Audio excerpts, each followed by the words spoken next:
2025 NFL Draft Round 1 is officially over, and there is a lot to think about and a lot to consider with this upcoming day 2. But for now, I want to talk about my day 1 grades and just what I think about each pick. Also, I do a lot of work with the NFL Draft. I know this channel is mainly basketball, but I mean, I have a big board of 100 players. I've watched hundreds of hours of film, position rankings. I do the whole thing. So it's not like I don't know what I'm talking about here before you start thinking that I don't know what I'm talking about. It's currently 6:08 in the morning. I was just itching to make this video because there's a lot that I want to say about last night's round 1. So of course, the Tennessee Titans went chalk with the first pick, ended up selecting Cam Ward out of Miami. I think Cam Ward is going to be decent. I don't really see the Pro Bowl level potential. I don't think he's going to be this Patrick Mahomes guy. I think he kind of looks more like Baker Mayfield when I watched him. Just he had a few clumsy errors, but he knows what he's doing at the quarterback position. He can extend with his legs if he needs to, but the whole nonchalant act is going to have to be dropped in the NFL. Listen, he's going to get hit differently. There's going to be bigger dudes running at him. It's just going to have to drop. Now, do I think that the Titans should have went with a different position here? No. You don't get the first overall pick often. When you get it, you need to go with the most important position in football, and that just ends up being quarterback in this situation,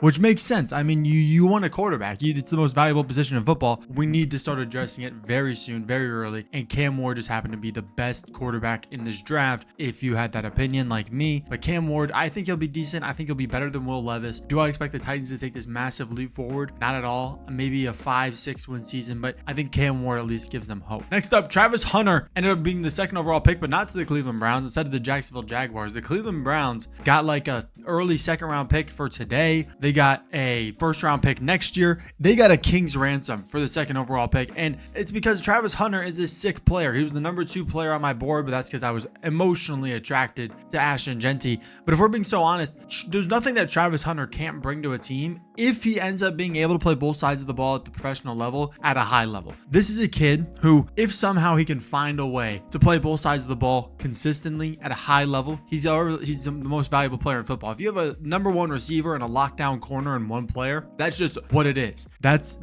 beautiful. But do I think that he's going to be able to do that? No. I think that honestly in Jacksonville, I could really see him being a primary corner with subbing in at wide receiver maybe half the time. But I would really like to see him play corner primarily. I love him at corner. I think his instincts, his zone coverage, his good man coverage, they're just all off the charts. He's one of the best prospects that you can watch in this draft. And like I said, the number 2 prospect on my board. Jacksonville got a great player, but they gave up a lot. They gave up a lot to get him, which is why I kind of think like, maybe that's why this is a Cam Ward is like a B pick and Travis Hunter is like a A. It can't be an A+ because I mean, they gave up a lot. The New York Giants, they selected Abdul Carter at pick 3. I'm going to go ahead and give this an A++. Abdul Carter is really good at football, and I mean really good. There is not a lot that he can't do. He can rush the passer, he can play in space, play in coverage, be a QB spy, and guess what? It was only his first year rushing the passer last year, basically full time, and he did it to the highest level of anyone in this draft and is now a top 5 pick. Abdul Carter, his best football is still in front of him. He has so much untapped potential. The Giants got an absolute stud here. With the question marks and if they're going to pay Kayvon Thibodeau, you got to think that Abdul Carter is his eventual replacement. And I don't know. I wouldn't pay Kayvon Thibodeau either because he just has been kind of underwhelming. And I really want to see Abdul Carter next to Brian Burns consistently. With the 4th pick, the New England Patriots went with Will Campbell. I'm going to give this a B just because I don't see him sticking at tackle. I think they spent the 4th overall pick on a Hall of Fame level guard, but that's just besides the point. I think Will Campbell's a sick player. I loved him, but the truth of the matter is that his arms are a little short, okay? They just are. He has shorter arms. It's just something you're born with, but statistically and historically at tackle, it's hard to stick there if your arms are around like, 33 inches, which I'm pretty sure his are just under. He doesn't have the arm length to stick, in my opinion. I think he should play guard, and I think New England should be more than happy with it. I think they should double up on offensive line, maybe in the 4th or 5th round, get someone else in there. But I think that Will Campbell's a phenomenal pick. He had my favorite draft moment last night where he said that he's going to fight and die to protect Drake May, and I love it. He was the only one who really got emotional up there, and it was beautiful to see. This means something to him. He's going to be a sick pro. He's going to be a great professional football player, and I can't wait. But just because he's probably going to play guard for me, in my opinion, it's going to get a B. Mason Graham to the Cleveland Browns. Browns, I'm going to go ahead and give that an A++. Why? Because not only did they acquire an extra second and an extra first round pick, they also get a player as good as Mason Graham. The best hands on the defensive line that I've seen in a while. It felt like he was always in the backfield when I was watching him. He never really got stopped at the line unless he was trying to just stay there and take up space, which really wasn't his job. It was more to the guy on the side of him, Kenneth Grant. Mason Graham is such a dynamic player, and him and Myles Garrett on the same defensive line is a recipe to bring havoc on the AFC North, where there's so much emphasis on running the football with Derrick Henry, with the Steelers, who always seem to run the football. The Bengals have one of the best offenses in the NFL consistently. It makes sense why the Cleveland Browns would want to bolster up that defensive line. I love the trade back. I love the player they acquired. A++.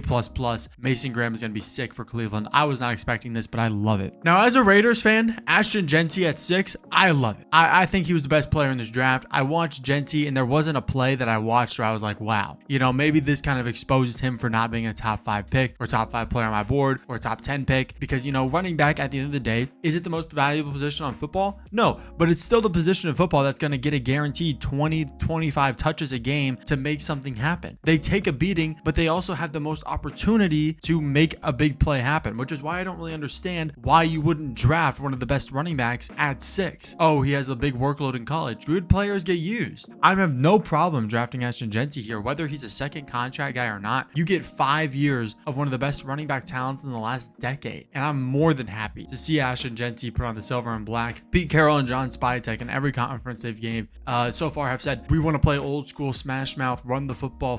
I mean, we just want to be able to win with power and win in the trenches, and we're seeing that now with Ashton Jeanty being a pick to the Raiders. I love it. Feels like a great fit. Armand Membou right here to the New York Jets. We are gonna go ahead and give this a. Jeanty gets an A+, by the way, and Armand Membou gets an A. The Jets needed a tackle. He'll be a day 1 right tackle starter. Olu Fashanu will probably be the left tackle starter. And yeah, Membou's a freak athlete. Very good. Was very, very, very pleased with him when I watched him on film. Super athletic.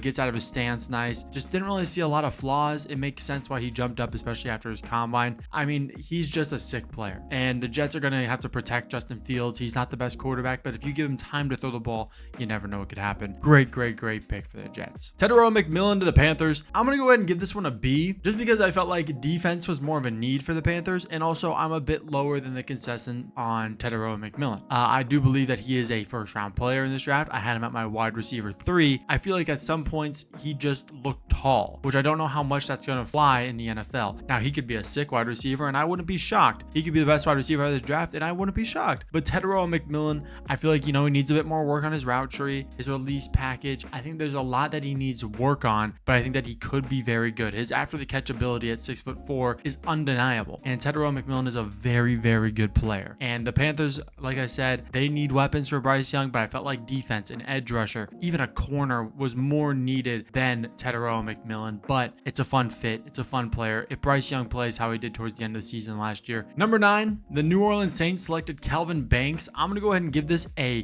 B. I mean, again, I feel like Kelvin Banks might end up playing guard, but he more than likely will play left tackle for them, maybe right tackle. I don't know. It depends on what they do with Fuaga. Like another guy who just the length isn't really there, so you might kick him inside to guard, which I think that he'd be very good at. I don't really like him at tackle. I love him at guard, however, and I think no matter what, the Saints got a decent alignment, but I felt like honestly you could have just went quarterback here. The way the quarterback board was shaping up, you didn't really have to. So I'm in the air about it. Kelvin Banks is a good player though. I really like him at guard. I'm not too sure about him at tackle, but it is what it is, man. It's a fine pick. You beef up the trenches. There's nothing wrong with that. At number 10, the Chicago Bears went Colston Loveland, and not to flex or anything, but I did have Colston Loveland over Tyler Warren in my final rankings. He was the number 7 player on my board. I love Colston Loveland. There's just nothing that he can't do. Really underrated blocker. When I watched him, I felt like he was always open. He can operate in the slot at 6'5", 200 and what, 45, 50 pounds. I mean, this guy's massive, and he still has a frame that can put on weight. Tyler Warren is cool, but I really fell in love with Colston Loveland towards the end of this draft cycle, and Colston Loveland just brings a different kind of fire and route running and offensive ability to this Bears team that Ben Johnson is going to fall in love with. It's an A+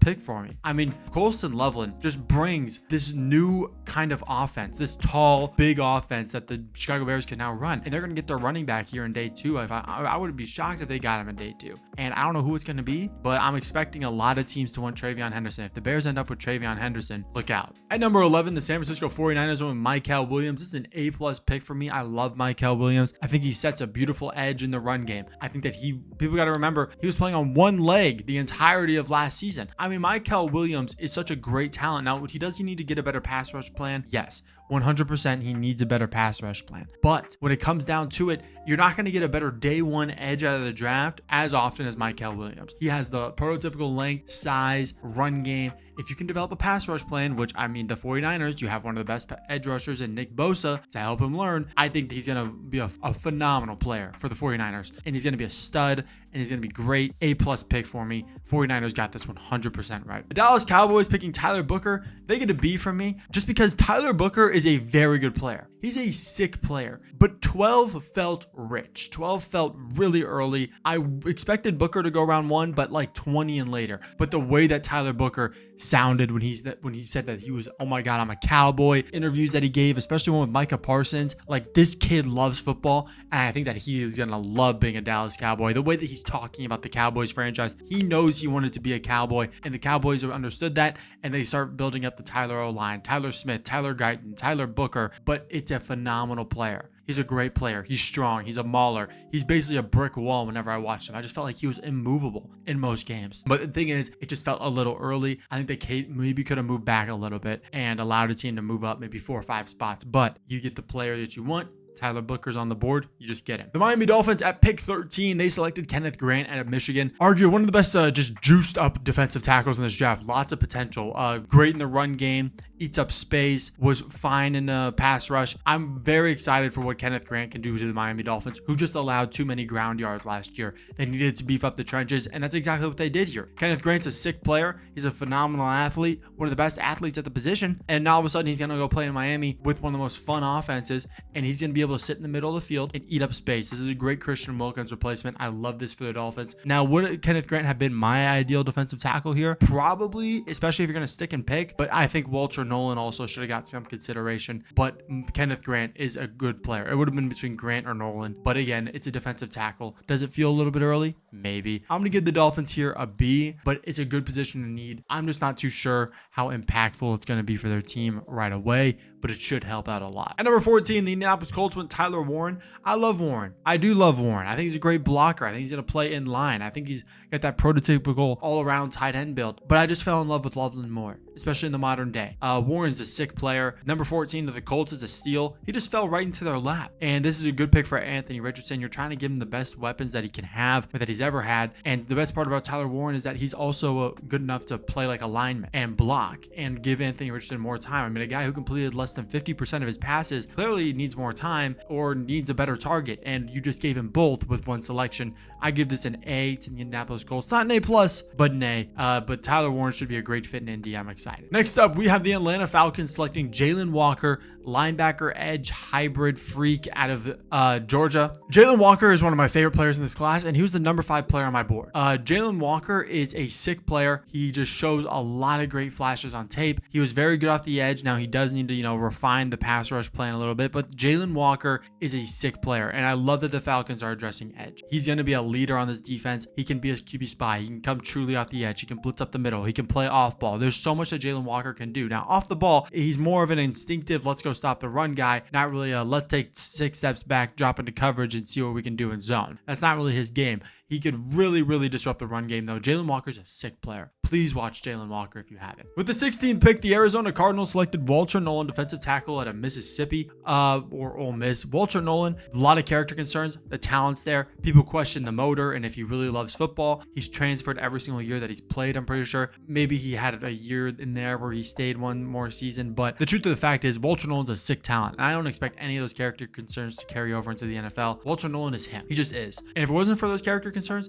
there'd be zero concern on if he'd go round 1. For me, there was zero concern. I sent him to the Cardinals in my mock draft, so I got that one on the head. I think I got maybe 4 or 5 right, so it was a pretty bad year judging on how I got like 16 to 20 right last year. I forgot the final number, but Walter Nolan's gonna be sick for the Cardinals. I love it. I don't know if I graded like the Jalen Walker and Walter Nolan picks. Jalen Walker gets an A+, Walter Nolan gets a B+. At 17, the Cincinnati Bengals went Shamar Stewart. Now, Shamar Stewart's a phenomenal player. People look at his stats and be like, whoa, he's not that good. He is that. He finishes all the time. He wins against the pass rush so often. He just wins. He wins his matchups. He's a good run defender. Not amazing, but he's good enough. But I was really blown away with how often he was just beating the tackles and beating some guards in the pass rush and just not getting a pressure for it or not getting a sack for it. But he's winning. That's what matters. He's winning. And the best part about Shamar Stewart is that his best football is in front of him. His best production is in front of him. And the Bengals are getting a guy who has all the tools and looked like all the technique, all the athleticism in the world. This is a phenomenal pick for Cincinnati. Will be a great piece off the edge. Love it. It's what they needed. A+ pick for me. Beautiful. The Seattle Seahawks went ahead and swooped up Gray Zabel. Not gonna say I dislike it because they need interior offensive line, but it's just shocking to me that it actually happened. They haven't drafted an interior offensive lineman in like a decade or something like that in the first round. I don't even know when the last time was, but Gray Zabel, very good. Stood out at the Senior Bowl. FCS guys, so you question the competition. I don't really do that, but if you do, you do. There's an argument to be made for it that, hey, if you're gonna play lower competition, can you handle the big boys? And that's what he showed at the Senior Bowl that he can. Decent athlete. Will be a great interior offensive lineman. Has that prototypical build where you just say, well, he's politically questionable. He's white. He has a mustache, and he's from a small school. Yeah, he's got to be a Hall of Famer. Don't overthink it. A overall. A overall grade. Loved it for the Seattle Seahawks. At number 19, the Tampa Bay Buccaneers went to Emeka Egbuka. I remember early on in the process, I was giving the Buccaneers wide receivers left and right and center, and that was before they re-signed Chris Godwin. Now, they re-signed Chris Godwin, and they also bring in Emeka Egbuka to play in the slot, which is what he's going to do. He's a very I think the way that I described Emeka Egbuka was good at almost everything, not great at anything. I think he's going to be solid. I think he's going to be a good option in the slot. I think of Tyler Boyd when I watched him. Just a reliable guy in the slot who you can just throw it to him 6 yards down the field. He'll maybe get a yard or two more, but you know he's going to have sure hands. You know he's going to have good route running. You know he's going to have good, awareness. But I just don't think he's great at anything, which is what's going to hold him back. I think he's going to be a very high floor player, low ceiling. That's my take on Emeka Egbuka. And the pick for me gets a C. The first C handed out. Just there were bigger needs. Corner, edge, Buccaneers. Come on, what are we doing? At the 20th overall pick, the Denver Broncos selected Jahdae Barron, cornerback out of Texas. And let me tell you, this is an A+, S+, A++++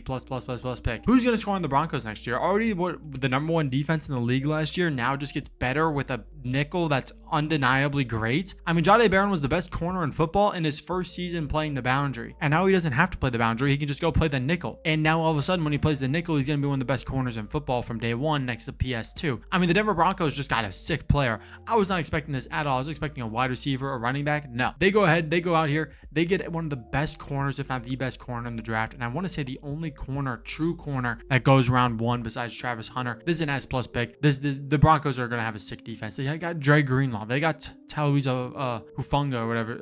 Why am I forgetting his name? Fuaga. No. Whatever his name is, dude. It's 6:30 in the morning. Cut me some slack. And Zach Allen, who I think is the best defensive tackle in football so far, last year especially. Jahdae Barron is going to be a sick fit in this Denver defense. At pick 21, the Pittsburgh Steelers went with Derek Harmon. I'm going to give this a B. I think there's a lot of work to be done with Harmon, but I think that there's a lot to refine that's positive. He has the tools to be great, but I just feel like, hey man, go quarterback here. Get Shadur Sanders, get Jalen Milroe, get Jackson Dart, get some sort of hope for your franchise. I mean, you're starting Mason Rudolph right now. You can't be confident with that, trying to be a playoff hopeful team, unless you plan on maybe not making the playoffs next year. But Derek Harmon should be a good defensive tackle, eats up space in the middle. I felt like whenever I watched him, definitely way better in the run than the pass, but as it is for most defensive tackles, that's just the way it is. But yeah, get a solid little B grade. I felt like quarterback was just a glaring need for Pittsburgh, and you had your pick of the bunch and you didn't pick. The LA Chargers at pick 22, they went with Omarion Hampton at a UNC, and Hampton is a top 10 player in this draft. I think it was exactly number 10 for me on my board. And Omarion Hampton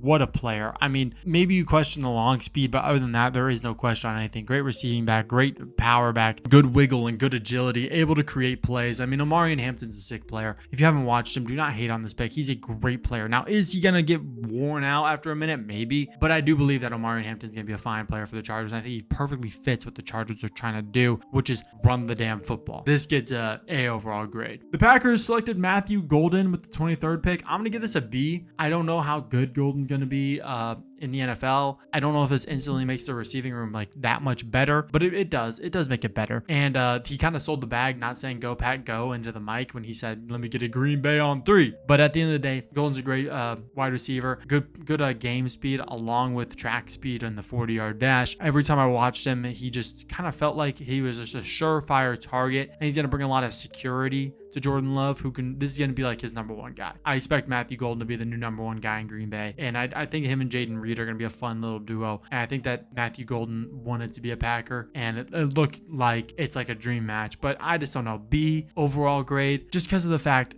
listen, you need an edge rusher. You need some sort of defense. There's just a lot that you need. And Golden just didn't bring that. Minnesota Vikings, they went with Donovan Jackson. To be honest, Donovan Jackson, I love the pick, but I wish that they went with the corner, Will Johnson, that's on the board, who's a top 10 player in this draft for me. But Donovan Jackson's a sick player. You need O-line. You're going to plug and play him at guard, maybe center, but probably not. Probably just a guard for you. And he can play tackle. You don't pick a backup O-lineman. I feel like they're projecting him to start, but he's a sick player. He can literally play all 5 positions on the offensive line if you need him to, but he definitely projects more as a guard. I love Donovan Jackson. I love this pick for Minnesota. It's not fancy. It's not, fun, but it's the right thing to do. It's build up in the trenches, protect JJ McCarthy, and let him work in this offense this next year. I'm gonna give that one an A-. The New York Football Giants, Jackson Dart in round 1, and also trading up to get him. I gotta give this an F. I got to give this an F. I don't see it with Jackson Dart. I don't see it with Jackson Dart at all. I mean, I just feel like he's late. I feel like his tempo is wrong. And whenever I watched him, I just, he looked like he had a few highlight plays. It looked like he loved to throw into triple coverage. The size really isn't there. He has good athleticism though. His arm strength seemed iffy, but like not bad. I feel like the guy, his stock rose this high once he stopped playing football. And that's my problem, is when he stopped playing football, all of a sudden he's a first round pick. And I don't think he really showed us anything that justifies him being in the first round. I hate this pick. I would have loved to see Shedeur here. Jackson Dart, yeah, I don't see it. I don't see it and I don't like it. At number 26, though, the Atlanta Falcons went James Pierce Jr. This is an A+ pick. Double dipping on edge, but they gave up next year's first round pick to do it. But here's the thing. James Pierce Jr. has top 15, top 10 talent in this draft, was the surefire number 1 pick going into this year's cycle at the beginning of the college football season. And the reason why he's going so low, character concerns. Apparently he's a cancerous in the locker room, not a good player, immature, but he's a great player on the field. And if they can fix those locker room concerns, which who even knows if they're real, it's smokescreen season. They probably are, but James Pierce Jr., he's a phenomenal talent. I'm excited to watch him and Jalen Walker cook on this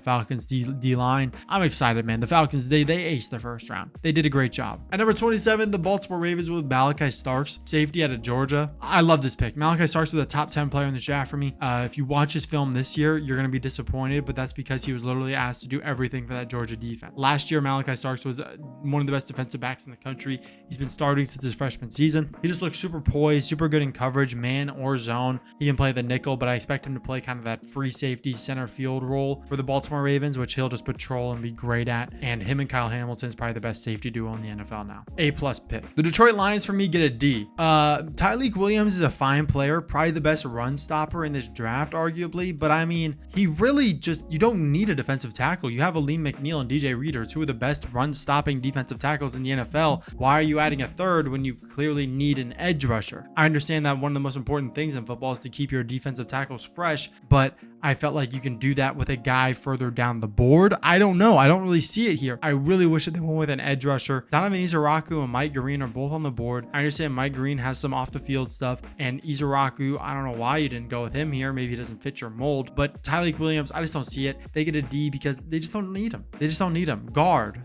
edge rusher, not a defensive tackle, edge rusher, guard, wide receiver, cornerback. Those are all big needs, and they just didn't address them here. Maybe this feels like a Jack Campbell, Jahmyr Gibbs pick where where they're just trying to get their guy, and he ends up being really good. The Washington Commanders at 29 selected Josh Connerly Jr. I'm going to give this a B. He's probably just going to play at right tackle. And this just shows the Commanders' faith in Jaden Daniels. They love him. And they love him so much that they're willing to spend their first round pick to bolster up his O-line to perfection. He's the most pressured quarterback in the league last year, I want to say. Rookie quarterback. Not even Caleb Williams, I don't think. You have Laramie Tunsil and Josh Connerly at your guards now. You have Sam Cosmi. This Commanders O-line now all of a sudden has flipped the script. It's very good now. And if Connerly can make the transition to right tackle fluidly, expect great things. Expect great things. He's going to be a good tackle. He's a good athlete, good kid. At number 30, the Buffalo Bills went with Maxwell Harrison. This pick gets a B just because they had Jahad Campbell on the board and didn't make it happen. Jahad Campbell would have been the perfect Buffalo Bill. But Maxwell Harrison, great kid. We saw his kind of personality at the draft last night. Insane athlete, great anticipation. The anticipation along with the athleticism just created this amazing player at college football level, which was beautiful to watch. But Harrison's so good. Harrison's so good at football. And the only reason why it's a lower grade is because I wish that they went with Jahad Campbell instead, because Jahad Campbell would have been the perfect fit to play your edge, to play linebacker. Beggars can't be choosers. Maxwell Harrison's a sick corner. He's young, and the Bills do have an older cornerback room, so they kind of need it. At 31, the Philadelphia Eagles went with Jahad Campbell. I'm going to give this an A+. I want to say he was number 12 on my board, and he fell all the way to 31 for who knows why. Maybe an injury thing that we don't know about, but Jahad Campbell, what a player. What a player. You don't know if he's going to be a linebacker or an edge. He can do both. But I mean, this is just a Philadelphia pick. He's going to go in there. He's going to make a difference. He's going to either be an edge rusher or a linebacker. He's going to be both. He's going to come in certain packages. I don't know what he's going to do. But the Eagles they stuck at 31 and they got a BPA and they traded up one spot to get him. And I just love it. They made sure no one else did. The Eagles went up one spot and they got their guy. And finally at 32, the Chiefs went with Josh Simmons. I give this a B+. I think Josh Simmons was the second best tackle in this draft, but the problem is the injury. I want to say he tore his patellar tendon or something like that. Like he had a nasty injury. I think it's statistically the worst injury that you can get as an offensive tackle. And it's worse than a torn ACL. It's worse than anything like that. And the rehab seems to be going really smooth. I don't think that the Chiefs would have taken him round one if they weren't confident in his ability. So just the fact that they took him in the first round makes me feel like they're confident in his abilities. Josh Simmons should be a great player. I expect him to fit in at left tackle very smoothly. I think the Chiefs did a great job. There's a lot of good players still left on the board. Will Johnson, Mike Green, Donovan Izaraku, Shador Sanders, Ben Morrison I think is sick. You can't draft them all in round one. Let's see what happens tonight. Appreciate you guys for watching. Like and sub, and yeah, let's go.